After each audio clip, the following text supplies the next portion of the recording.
saints facing critical challenges in the life of the Church. Eastertide Talks of 2017, organised by Luke Gormally at Guardian Angels Parish, East London. Good evening, everybody. I think we can perhaps start. It's a pleasure to introduce this evening's speaker, Sister Anne Catherine Swailes. She is a Dominican sister of the Stone Congregation, which, as many of you know, has got strong historical roots with the parish of St. Catherine of Siena in Bow, which I understand is part of the reason why we've got a slightly larger congregation this evening than we had last week. She divides her time between her work as assistant chaplain at the Cambridge University Catholic Chaplaincy and working on a doctorate at Clare College, Cambridge, on how we should understand the mystery of evil in relation to a theological understanding of the Church. Between 2012 and 2016, she taught ecclesiology, ecumenism, and liturgical theology at the Dominican House of Studies at Blackfriars, Oxford. She is a graduate of Merton College, Oxford. She is a member of the editorial board of Magnificat, UK and Ireland, and has contributed articles and reviews to a number of journals. Sister Anne. Thank you very much. So I thought we'd begin with a prayer, and it's a prayer of St. Catherine. In fact, as far as we know, it's her last recorded prayer. And it seems to me to be particularly fitting as we think about Catherine and her role within the Church of her time and what that may have to teach us about our role in the Church of our time. O eternal God, receive the offering of my life in this mystical body of Holy Church. I have nothing to give except what you have given me. So take my heart and squeeze it out over the face of the bride.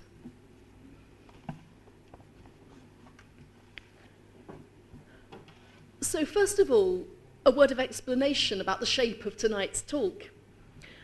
I'm not going to be concentrating exclusively on St. Catherine's relationship to the Avignon Papacy.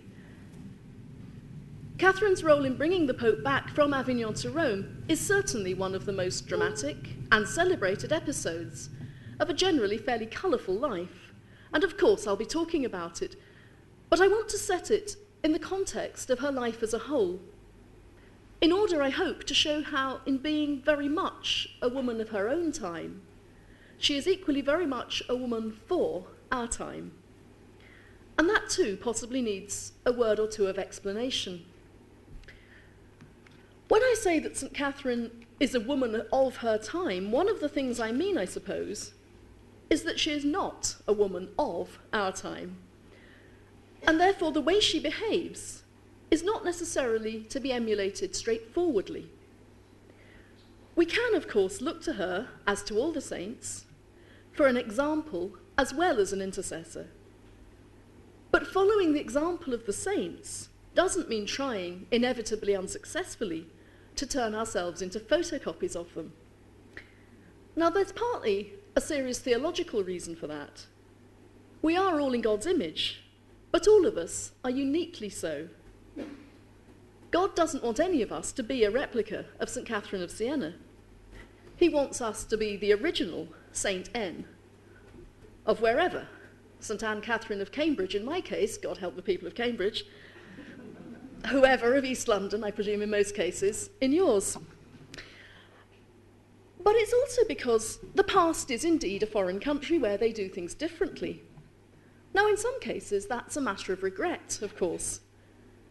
Some of us might quite like the idea of living in the country, that is to say, the historical epoch, that produced the plays of Shakespeare, the symphonies of Beethoven, or the sculptures of Michelangelo. In others, rather less so. Probably most of us would prefer not to live without ibuprofen or anesthesia. And what's more, we might prefer not to behave or to have others behave to us in all the ways that people behaved even in some otherwise very appealing provinces of the past. And there are certainly things in the life of St. Catherine herself that come very much with a "don't try this at home" label attached to them.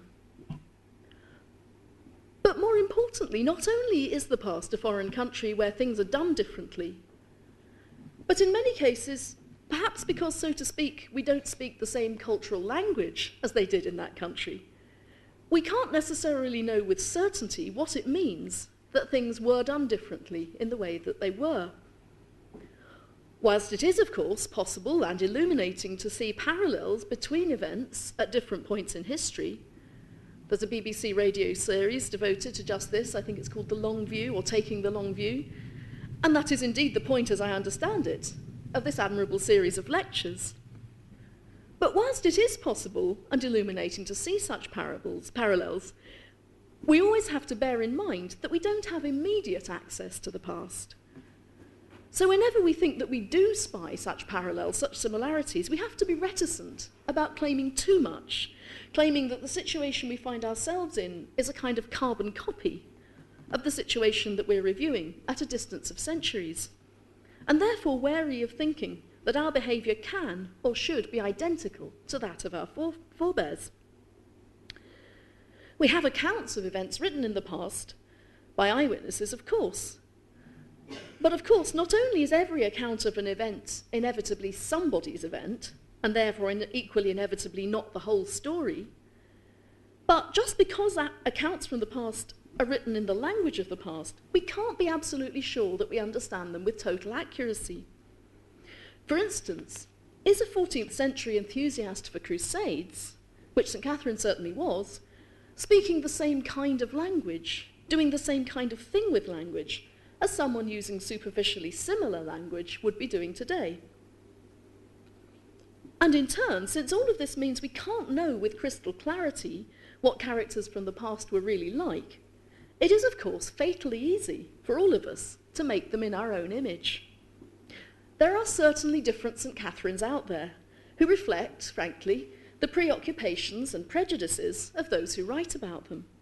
Mine is doubtless no exception. Please do bear that in mind, and of course feel free to challenge me about my preoccupations and prejudices in the questions afterwards. Nevertheless, of course, Catherine, like all the Church's saints, is for us as Catholic Christians not simply a figure from the past, who can be studied with more or less success in the historical sources. She's also a living figure, our sister in the body of Christ, a partner in the great conversation of the Church through the centuries, in which we also participate. In this sense, whilst emphatically a woman of her own time, whose voice will not always be infallibly comprehensible to us, she certainly has things to say to her fellow Catholics throughout history, as do all the saints. And in the case of Catherine, the Church particularly proposes that we listen to what she explicitly says, because she's not only a saint, but also one of the 36 doctors of the Church. Her writings, as well as the example of her life then, provide us with perennially precious lessons on how we should rightly believe, as well as how we should rightly behave. So why then do I say that St. Catherine, who by definition, as I've just been trying to suggest, is not a woman of our time, is nevertheless a woman for our time? In other words, when all due account is taken of the necessity of caution about how we learn from the past, what does she in particular have to teach us? Well, I think there are many lessons we could take from her life and writings, but I want to concentrate this evening on two. First, she has a particular vision of the Church, which I think it would be helpful for us to recover. Essentially, this is a vision of the Church as the body of Christ, but she does some surprising and striking things with that familiar imagery. Secondly, she has a particularly vivid understanding of the relationship between prayer and action, which I think is of perennial value. So, with all the caveats above about how we learn and don't learn from history, what do we know about St. Catherine's life? Well, many pious biographies of St. Catherine begin something like this. In fact, the first time I tried to write about her in an assignment as a doubtless pious Dominican novice, this is more or less what I said. Catherine Benincasa was born in Siena in the year 1347 into a very large family. She was the 23rd of 25 children. And though several, including her twin sister, did not survive infancy, most of them did, rather an unusually high proportion for that period, and so the home in which she grew up was a noisy and bustling one, presided over by the vivacious personality of her mother Lappa. Her father, Giacomo, was a cloth dyer by trade, and seemingly a rather more placid character at the head of a conventionally pious household. Now that's all true, I think, but there are a couple of misconceptions, perhaps even stereotypes, that perhaps need to be slightly challenged before we move on. First, the family's social background was perhaps a little more exalted than is sometimes imagined. They weren't aristocrats, but nor were they the poorest of the poor. Giacomo's trade was a highly skilled and sophisticated one, involving not only the production of vegetable colourings according to complicated formulas, but also the business acumen necessary for both local and overseas trading in order to acquire the necessary ingredients. Lappa's father, so Catherine's maternal grandfather, is described as a mattress maker, but he was also a poet of some distinction, moving on at least the fringes of the circles associated with Dante.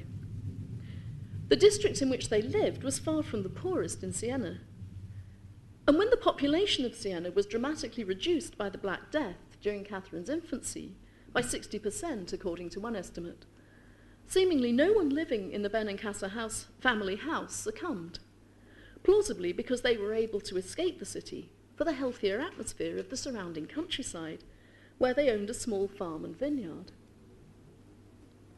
Siena itself, meanwhile, at the beginning of Catherine's life, was no sleepy provincial backwater, but a flourishing urban city with a population of some 50,000. Historically an independent city-state, it was currently under governance from Florence, but retained a considerable degree of autonomy, and certainly an independent spirit and a notable sense of civic pride, manifested in among other ways, by laws designed to promote what I guess these days we'd call health and safety. Since 1310, it had been illegal to keep pigs or sheep within the city walls, or to throw rubbish into the streets. Like Florence, Siena was a city of bankers and merchants, and also had a flourishing cloth-making trade, which provided the opportunity for Giacomo's dyeing business to flourish. It was governed day to day by a small, I guess you'd say oligarchy, a small group of leading tradesmen, including from time to time one of Catherine's oldest brothers, Bartolomeo. And the idea of the conventional piety of the Benincasa family, moreover, true as far as it goes, perhaps suggests something rather sleepy and unchallenging, against which Catherine's own spiritual story stands out especially clearly. She, after all, was far from being either of those things. Sleepy and unchallenging, that is. She rarely seems to have slept, and she challenged pretty much everyone, from, famously, the Pope down. In fact, the period in which Catherine grew up was one in which a variety of what we would call new religious movements flourished, partly at least in response to the upheavals caused by the Black Death, and this certainly affected the Benincasa family. Now, that's not to undermine the astonishing and certainly unique shape of Catherine's own vocation, still less to explain it away, but it is perhaps to set it in a slightly more accurate context.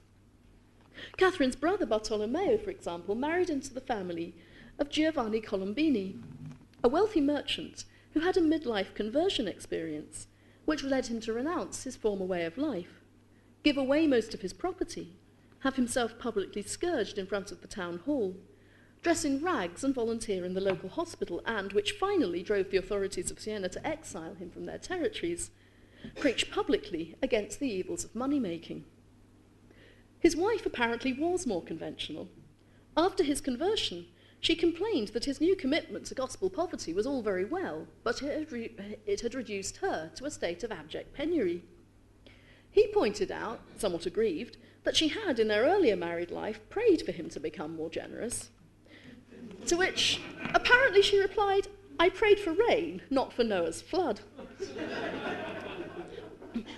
Colombini founded a band of like-minded lay preachers, the Gesuati, who, when the plague was at its height in Siena, pulled down a statue of Venus from the town square, fearing that the disaster that had come upon the city was a sign of divine disapproval of the loose living that the pagan image represented. So, dramatic gestures, radical discipleship, and a sense that bourgeois respectability was no guarantee of virtue was not entirely absent from the milieu in which Catherine grew up. Another consequence of the Black Death had indirect implications for Catherine's own vocation. Shortly after her birth, one of her oldest brothers, by now married and living away from home, died of the plague, along with his wife, leaving their young son Tommaso orphaned. Giacomo and Lapa adopted the little boy, and he grew up alongside Catherine. He was a pious lad, encouraging her own religious development and eventually discerning a vocation to the Dominican friars.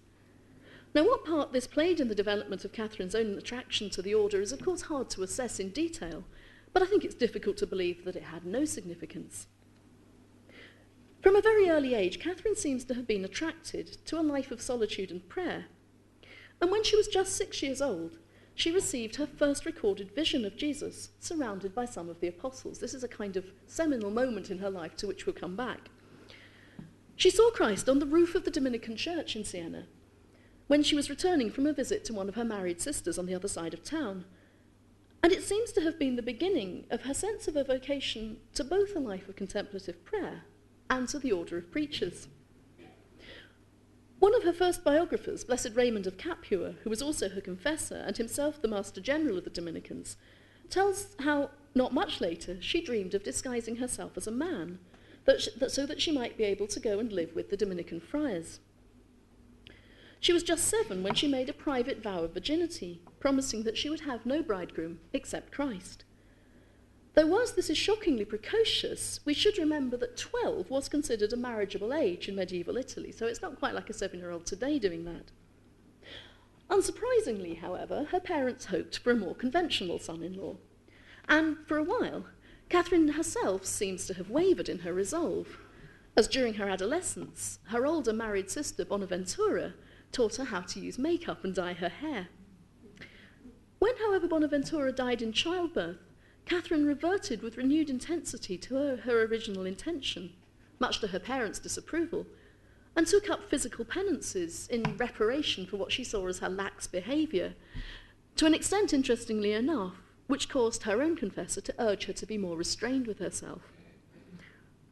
Lapa and Giacomo's ambition for Catherine was to see her decently married, and they were particularly displeased when Tommaso, their nephew, whom, as we've seen, they'd taken under their wing when his own parents had died in the plague, and who'd subsequently become a Dominican friar, instead of giving her the spiritual direction they'd hoped for and encouraging her to be obedient to their wishes, instead supported her in her own discernment of a vocation to the celibate life, even to the point of urging her to cut off her hair in order to make herself less attractive to prospective suitors. Catherine's sense of her own connection to the Dominican order hadn't waned, and in particular she was attracted to a group called the Mantellate, so called because of their black cloaks, who were not enclosed religious, but rather women, generally it seems elderly widows, who felt a spiritual kinship with St. Dominic and his order, and who tried to put their faith into practice above all by performing the corporal works of mercy whilst living in the world. They were, in fact, the ancestors of the present-day lay Dominicans, analogous to Benedictine Oblates or secular Carmelites, for example. So they were tertiaries, they were members of the Dominican Third Order.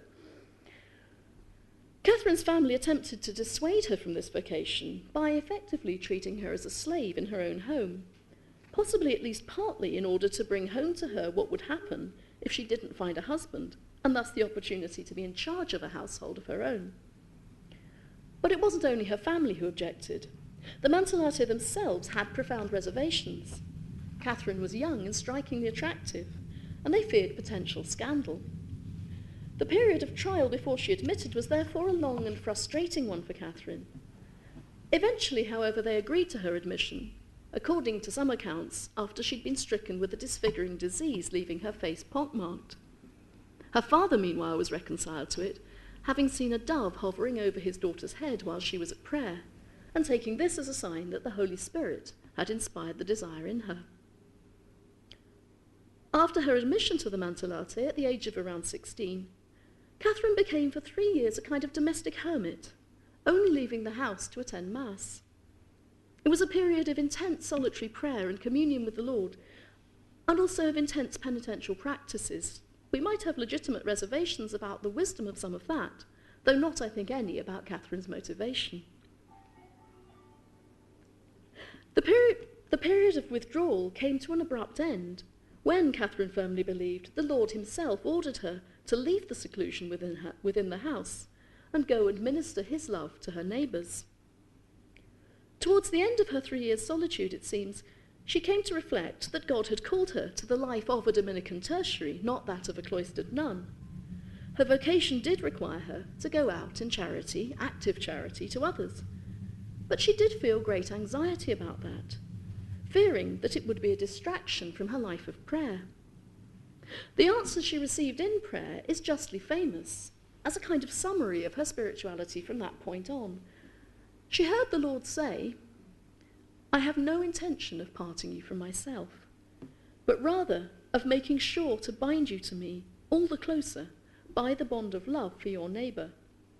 On 2 feet you must walk my way." So the 2 feet of contemplative prayer and active love for the other. At first, this principally took the form of giving spiritual consolation and physical comfort to victims of the plague still raging in Siena, and thus showing the love of God to her neighbours in their need.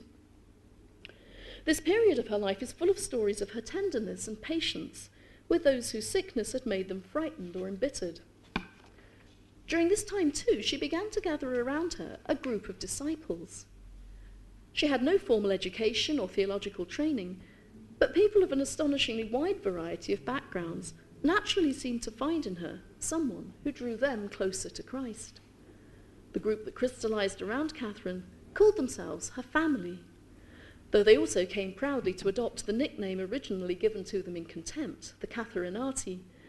And as her vocation developed, they followed her wherever she went, at first within Siena, then throughout northern Italy, and then beyond, sometimes several dozens, forming a kind of informal community around her, men and women, priests, religious and laity, theologians and poets, artists and artisans, rich and poor, young and old. Gradually, Catherine found herself called not only to nurse the sick, but to undertake a bewilderingly wide variety of tasks, of which the common factor might be said to be acting as a channel for both the truth and the mercy of God. She taught children their catechism, visited prisoners, and continued her ministry to victims of the plague and other sicknesses. But much of her most celebrated work was as a peacemaker and worker for reconciliation between the warring independent states that then made up modern-day Italy. And it was this that eventually led to her part in bringing Pope Gregory XI, then living with his court in exile in the south of France at Avignon, back to Rome. Though, of course, talk of bringing Gregory back to Rome is slightly inaccurate. Gregory, like his 6 immediate predecessors, was French, and the popes had been living in Avignon since just after the turn of the century. Catherine herself, therefore, had never, in fact, known a time when the pope was in residence at Rome. Catherine first visited Avignon when she was around 25 years old, not exclusively in order to persuade the pope to make the move to Rome, but, in the first place, in an attempt to broker peace between the Pope and the Republic of Florence. The background is complex, and I'm not going to dwell on it for 2 reasons. Firstly, because I'm not, in fact, a medieval historian, and I'd not want to misinform you about the very complex details of the background. And secondly, because, of course, this is a topic for a series of lectures rather than for a relatively brief aside in an hour and a half or so. But the essential point to bear in mind is that the Pope was very much a temporal ruler as well as a spiritual leader at this point in history, with extensive territories in Italy, which, as we've just seen, was not, of course, the single nation-state of today, but a collection of much smaller jurisdictions. Now, unsurprisingly, the Papal States weren't immune from what you might call geopolitical tension. From time to time, grievances between neighbouring states just do break out, sometimes violently. From time to time, political intriguing takes the form of interference in the affairs of a neighbouring sovereign territory. That's pretty much, I think, the universal fallen human experience. And in medieval Europe, one of the players in all that, odd as it does seem to us, I think, was the papacy. The The Republic of Florence was not a papal state, and it feared that, as the papal territories in Italy had somewhat shrunk in stability and influence whilst the Pope was living in Avignon, the Pope was all too interested in gaining power in Florence. Consequently, Florence was one of the leading players in attempting to stir up resistance to papal rule elsewhere, as well as staunchly committed to her own independence. Eventually, and after it must be said what at any rate looks like some fairly bad behaviour on the part of the Pope, things came to a head. In 1374, when Tuscany experienced failed harvests, an attempt was made by Florence to buy grain from the Papal States, and this was turned down. Understandably, this provoked deep resentment, and the Florentines threatened to go to war against the Papal States. And it's at this point that Catherine comes into the picture. She writes, or in fact she dictates, because at this point in her life she was almost certainly illiterate. She writes letters to both sides, imploring Florence, on the one hand, not to engage in war against the Pope, since in her view to make war against the Vicar of Christ is to make war against Christ himself. And on the other, she urges the Pope to be gentle with his rebellious children, since, of course, although they were not under his civil authority, Florence was not a papal state, the Florentines were members of the Catholic Church, and thus his spiritual charges. Unfortunately, neither side was biddable, and when the Pope used the full weight of his authority to order the Florentine leaders to appear before him in Avignon, effectively on trial, they refused to come. Gregory then, in his capacity as Supreme Pontiff, used the ultimate sanction in his hands. He places Florence under an interdict, that is to say, he forbids the sacraments to be celebrated in the territory. But in his guise as secular head of state, he also issues sanctions, as we'd understand that term. Trading between Florence and his own papal territories is to come to an end. And it's this somewhat desperate state of affairs that sends Catherine to Avignon. She has contacts in Florence who urge her to go, but she's not exactly an official ambassador. And that means that when her attempts to broker peace fail, as they do, those who are sent officially from Florence disown her completely. So it's a kind of an independent peacemaking mission to some extent. But in fact, awful as the Florentine situation is, and sincere as is Catherine's desire to do something about it, she takes advantage of her visit to Rome, to France, for another purpose. And that is, of course, that she's keen to persuade Gregory to return the papacy to Rome. Now, the reason for the relocation of the papacy to Avignon at the beginning of the 14th century is also mired in political power struggles, this time between the papacy and the Kingdom of France. Again, the background is fascinating but complex, and this is very much a thumbnail sketch. It is, of course, true that the relationship between church and what we would call state in the 14th century was not the same as it is today in our society.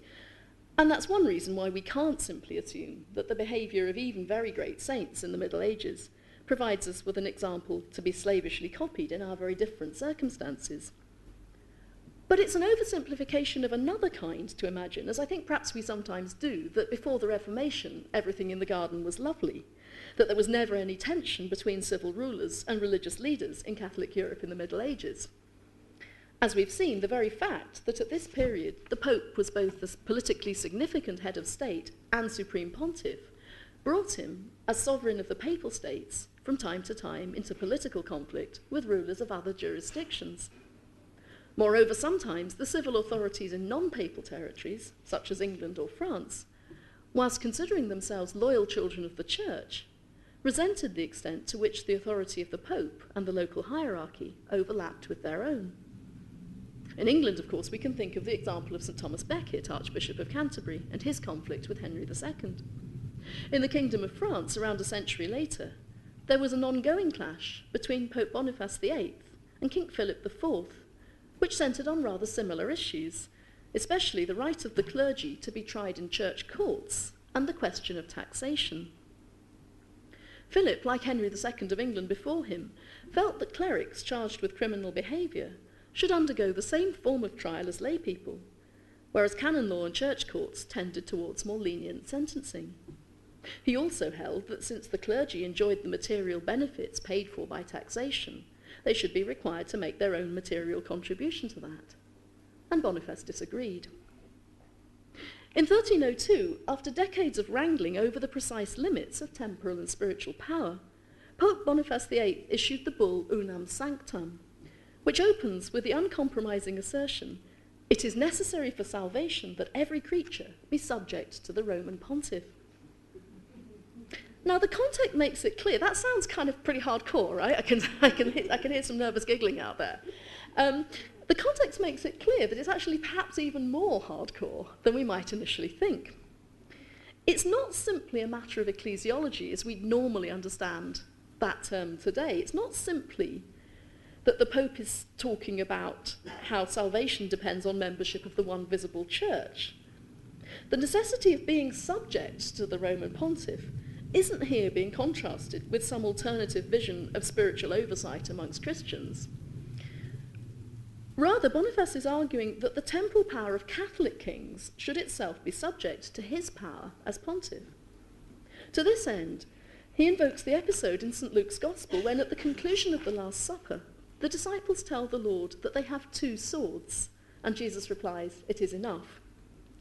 The swords, according to a long-standing allegorical interpretation, represent temporal and spiritual power within the Church.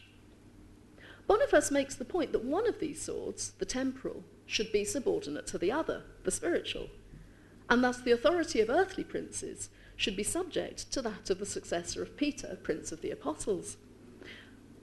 Philip IV of France saw all this, as probably Boniface intended, as, above all, an attack on his own authority, and he responded in equally robust terms. "Your venerable conceitedness may know that we are nobody's vassal in temporal matters," said the King of France. Boniface's next move was to threaten France with an interdict and to expel the entire French clergy from their office. Before that could come into effect, however, Italian allies of Philip broke into the papal apartments in Rome and beat Boniface up. He died shortly afterwards. His successor on the throne of Peter, Benedict XI, reigned for just 8 months. After the death of Benedict, a French nobleman and friend of Philip IV was elected pope, and he declined to live in Rome, moving the papal court to the Provençal city of Avignon. His 6 immediate successors, all also French, followed suit. Now, historians have recently been working to show, and from what I gather with a certain amount of success, that the Avignon Papacy was perhaps not entirely as depraved as has sometimes been supposed. There were, for example, impressive missionary enterprises coordinated from Avignon, reaching as far as China, and serious attempts to reform the morally lax lives of at least some of the clergy. But there is little doubt that there was also serious corruption at the papal court. Catherine herself would speak of the stench of sin that she encountered when she first set foot in Avignon. But in addition, there are, to say the least, intrinsic problems with the situation. In the first place, of course, the Pope is the Bishop of Rome, and a bishop is meant to reside in his diocese. It was profoundly scandalous that for the best part of a century this bishop of all bishops did not. But also specifically, there is, of course, a deep Catholic instinct that regards Rome, city of the apostles, city in particular of St. Peter and St. Paul, as being the home of their successors. It's not just because a local bishop should reside among his people that by mid-century there was growing demand for the Pope to return to Rome. It's also because the Pope's dwelling in Rome symbolises the unity of the Church. The body of the Church, the body of Christ, is of course spread throughout the world, but the representative on earth of the Church's head, the Pope as vicar of Christ, has to be in one place, and that this place should be the scene of his first predecessor's martyrdom and final resting place is profoundly appropriate. Or at any rate, so it seemed to Catherine and to many of her contemporaries. Catherine's voice was not, of course, therefore, the only one calling on Gregory to do the right thing, and it's impossible at this distance to gauge precisely the strength of her decision, her influence on his decision, relative to that of others. But there seems little doubt that it was amongst the decisive factors in his eventual move to Rome in January 1377. Among other weapons at Catherine's disposal was the fact that, on his election, Gregory had in fact made a vow to return the papacy to Rome. But he was overcome by doubt and anxiety, believing, amongst other things, that there was a plot to poison him afoot in the city. Catherine here, and it's characteristic we can see also in many of her other encounters, uses a combination of acute psychological sensitivity and passionate rhetoric to encourage him to believe that in Christ he does have the strength that he himself doubts. She talks to him at great length during her stay in Avignon, but she also dictates letters to him from the apartment where she is staying in the city. And this is a constant refrain. One of her letters ends thus: "Don't make me complain about you to Christ crucified. There is no one else I can complain to, since there's no one greater on earth than you." Now, undoubtedly, that does reflect Catherine's understanding of the role of the papacy. There is no one greater on earth than you. It also equally undoubtedly, I think, must have both challenged Gregory's timidity and flattered his pride in a way that I think is rather touching. Artistic representations of the end of the papal exile often show the Holy Father seated on a white horse, being led out of the city of Avignon by Catherine and into the city of Rome. In fact, Catherine herself did not travel with the papal party. Nevertheless, there is a kind of symbolic appropriateness about the picture, and it would be lovely if that was the end of the story and the church lived happily ever after. However, to Catherine's intense distress, little after a year later, Gregory died, and his successor, Urban VI, rapidly became so unpopular because of his heavy-handed reforming strategies that within a few months of his election, an anti-pope was also elected. He was French, and since there was, of course, a recently vacated papal apartment conveniently to hand in Avignon, he went and lived there. St. Catherine consequently spent the last 2 years of her life living through the beginnings of the so-called Western Schism. This was a period of profound and intense suffering for her. She was utterly convinced both of the validity of Urban's election and of the necessity of reforming the life and morals of the clergy, though she was equally convinced, and quite unafraid to say so, that Urban's methods were not always the best.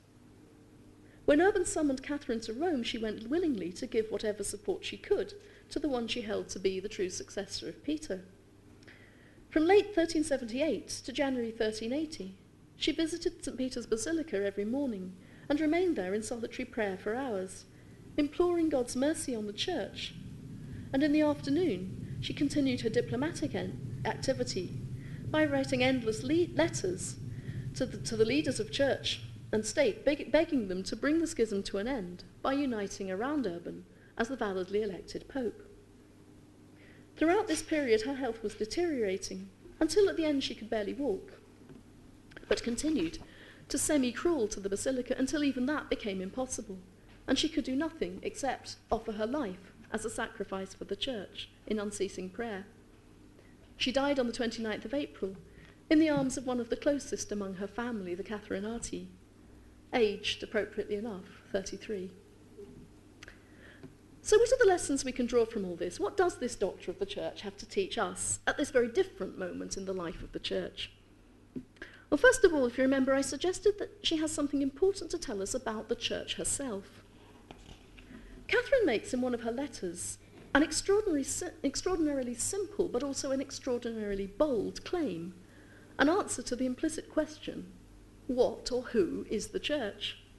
Now that question, of course, is notoriously hard to answer in many ways. Who belongs to the Church? How is the Church to be organised? Where is the Church to be found and where is the Church not to be found? But Catherine's answer is deceptively simple. The Church, she says, is Christ. Now that statement is, of course, one that needs very careful handling. It could degenerate into what I suppose we might call ecclesiolatry. Anything the Church or her earthly representatives do must be right, because it's the action of no one less than the second person of the Blessed Trinity. Now that's dangerous doctrine indeed. But for Catherine it has other, rather more wholesome and holy implications. In the first place, Catherine's sense of the Church as Christ, as Christ's body, means that the distinction that's sometimes made between a so-called institutional church, which is sometimes held to be oppressive and corrupt, and some other church, perhaps not always terribly well-defined even in the minds of the people who talk about it, dare I say, but presumably more humane and attractive, that distinction, I think, would have meant nothing to Catherine. Absolutely nothing. And that's very important, very apparent, I think, from some of her visionary experiences. I mentioned her earliest recorded vision, at the age of 6 or thereabouts, when she sees atop the Dominican Priory Church in Siena, the Lord surrounded by St. Peter, St. Paul, and St. John the Evangelist. Now other saints, and St. Catherine herself on other occasions, may have been granted the vision of Christ at Bethlehem or at Calvary. Christ, as Catherine would doubtless have been familiar with him from paintings and statues both in church and at home, in that conventionally pious Sienese household. But here, at the very beginning of her vocation to service of Christ in his church, that's not how she sees him. And nor is Christ dressed in the garb of a humble Galilean preacher. He's dressed in episcopal robes and crowned with the papal tiara. He blesses her as a bishop would bless his flock, and highly significantly, turns a gaze on her which is simultaneously tender and majestic. Then there's the charming story of the young Catherine being visited by the Lord, who recites the Psalter with her, as though, as Blessed Raymond of Capua puts it, they were two religious, saying the divine office together. To me, what both of those experiences suggest is that God gave Catherine a vivid awareness of how it is precisely in and through the so-called institutional church, through the hierarchy, sacraments, and liturgical worship of the church, that intimacy with Christ may be reached. Now, that doesn't mean, of course, that Catherine was a meek yes-woman, where the all-too-human representatives of the church were concerned. Famously, as we've seen, she was unafraid to speak truth to power, in the most robust terms possible. And yet, we do also have to reckon with the fact that the Pope whom she chided for his nervousness and ineffectual leadership was the one she called sweet Christ on earth. It's hard to exaggerate, moreover, Catherine's scathing response to the corruption she sees in the church of her own day, or the intensity of her distress at its effects. Thus, for example, near the beginning of the Dialogue, her great work, speaking of the disfiguring effect of sin on the bride of Christ, she hears God the Father lament. She is leprous with impurity and selfishness. Her breasts are swollen because of the pride and avarice of those who feed there. I am speaking of my ministers who feed at her breasts. They ought not only to feed themselves, but to hold to those breasts the whole body of Christianity, as well as whoever would rise from the darkness of unbelief and be bound into the body of my church. That brings us to the second point about Catherine's love for the church, which has all too obvious contemporary resonance. Faced with ongoing scandals of abuse and corruption in the church in various parts of the world, the response of many good Catholics has been one of understandable anger. Many people seem to feel that it's both unjust and pointless to ask the faithful, who are innocent of any personal involvement in the terrible cases that have come to light, to undertake acts of prayer and reparation. Here, I think, once again, St. Catherine's response would have been different. The level of outrage she feels and expresses about the corruption in the church of her own day is hardly exceeded by anything that the modern secular media might say on the subject, or indeed anything we ourselves might feel. She describes those priests who are unfaithful to their vocation as bloated with pride, given over to prostitution and gluttony, temples of the devil. But whereas much, though of course far from all, of the contemporary criticism is voiced by those who have no conscious desire for any kind of close association with the church, St. Catherine's position is very different. She knows the church to be the body of Christ, of which she is a member, and knows therefore that she can't escape intimate involvement with the wounds of sin and corruption that disfigure that body. They are, in a real sense, her wounds. In response to the modern questions, how can I atone for a sin that I have not committed? And why should I take any kind of responsibility for a sin I have not committed? Catherine's answer is stark. We are one body in Christ, and the moral sickness of any of Christ's members is the moral sickness of the whole body. It's for that reason, perhaps, that in a way that at first sight seems exaggerated, perhaps even unbalanced, St. Catherine speaks of her own sins and shortcomings as making a contribution to the conflicts within the church that cause her so much anguish. But it's not only the Vicar of Christ or his ministers who is sweet Christ on earth. The stark phrase we've just been considering, the church is Christ, has other implications too. St. Catherine, like St. Thomas Aquinas, St. Augustine, and ultimately St. Paul before her, knew that to be a Christian is not simply to join an organisation, but rather to become part of an organism.